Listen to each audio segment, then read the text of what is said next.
Hey, what's going on, folks? It's Mike here, and welcome to the next lesson in our D programming language series. In this lesson, I want to talk about some cool things in D. But before we get to that, I want to go ahead and talk just a little bit how we write programs in the D programming language. Maybe you're familiar from other programming languages, like if you're coming from a C, C++, or a Java background, that you have this sort of workflow that you follow, meaning that you edit a piece of source code, you compile it, and then you run it. And you edit, compile, run, edit, compile, run. And you repeat this process over and over and over again, because D itself is a compiled language. So let me go ahead and just talk about that just for a moment here. So what I'm going to go ahead and do is just write our hello world program again. So we're going to import from our standard library, stdio, void main, and we'll just write line here, hello, D language series. Now, as we learned from some of the startup videos, one of the cool things is that we can just put our import where it belongs here. So it's not sort of importing all of the symbols into our global space. And even more, we can just bring in the particular functions that we want here. So then let's go ahead and compile this program. So again, make sure that you have a D compiler set up, whether that's Rdmd, LDC, or GDC. So Rdmd here, and our file name, and we're just going to output it as program here, and run it. Simple enough. Now, if I want to make some changes here, because we're super excited and want to add some more exclamations, well, what we can do here is, again, recompile our program, rerun it, and there we go. That's the edit, compile, and run cycle. So again, we have our source code here. This is our main.d file here. And we make some edits here. Maybe we took out a line here, or maybe we added some code. So we edit, then we compile, and I'll talk about compilation, or you can look on my playlist for other compilation videos explaining this process, but essentially converting our code into assembly, which is the textual representation of our code. There's a bunch of other steps here, but that's the idea, that we get these ones and zeros, and then we move into the run stage here. So let me go ahead and write this just a little bit nicer here. Edit, compile, and run.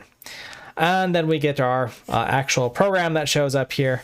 And then we go back to this stage here. Okay, so something like that is the cycle that we have here in my wild drawing here.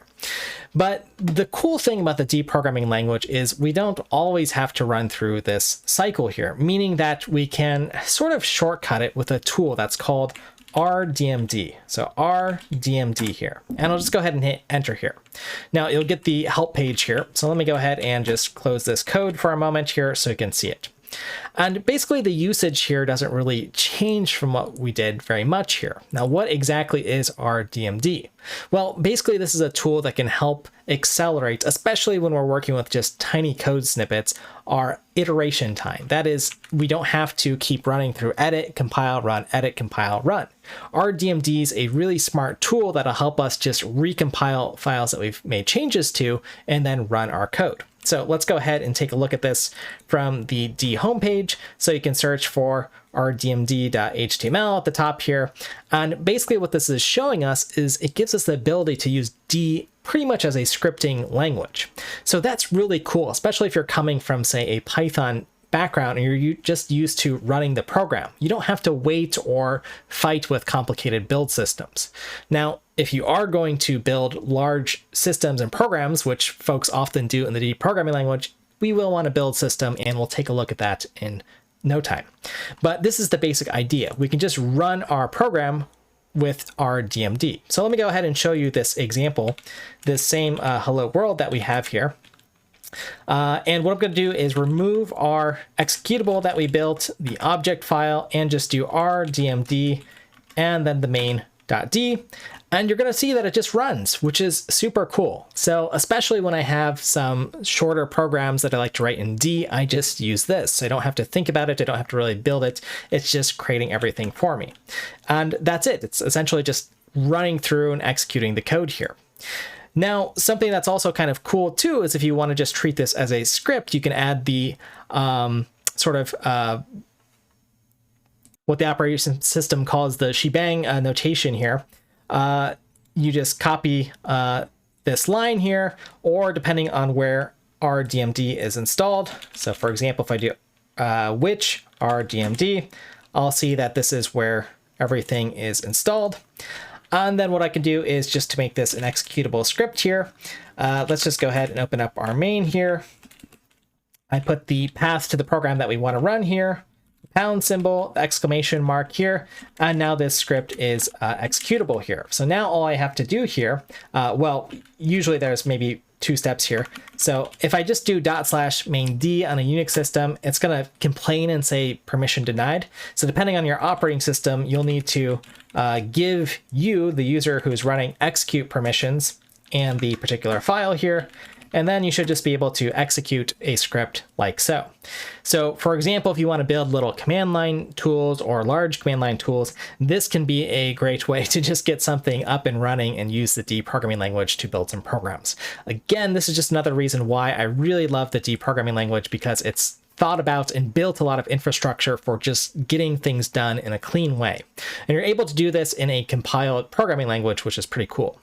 Now let's go ahead and just do a tiny speed experiment to see if it makes any difference if we compile or just execute this script here. So let's go ahead and first just change something in the actual code here. So let's just put in perhaps 1 exclamation mark, and I'll run with time here, Rdmd, and then the particular file that we want to run here. And we'll go ahead and see that it runs in 0.23 seconds here. Okay, now let's just go ahead and compile the program here. So what I'll do is use dmd, the file that we want to compile, and I'll output this as program here. And I'll go ahead and run our program here. You will see that it is running a little bit faster, but I had to type this out here or whatever.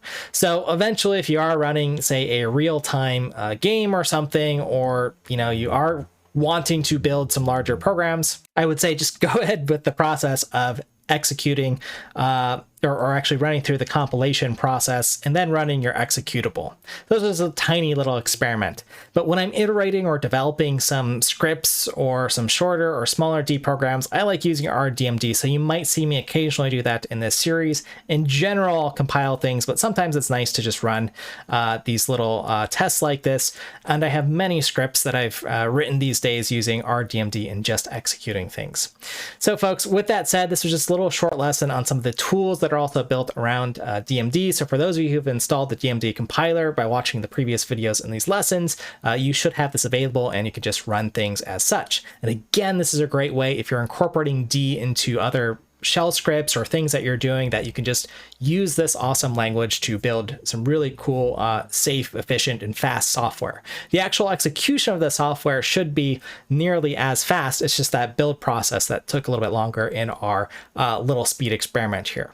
All right, folks, so with that said, I hope you enjoyed this. Make sure you subscribe so you don't miss any of the future lessons we have in the D language series, as we're just getting started here. If you want to comment, please comment and let me know what you think about this cool tool. Give it a like if you thought it was helpful, and I'll look forward to seeing you in the next lesson.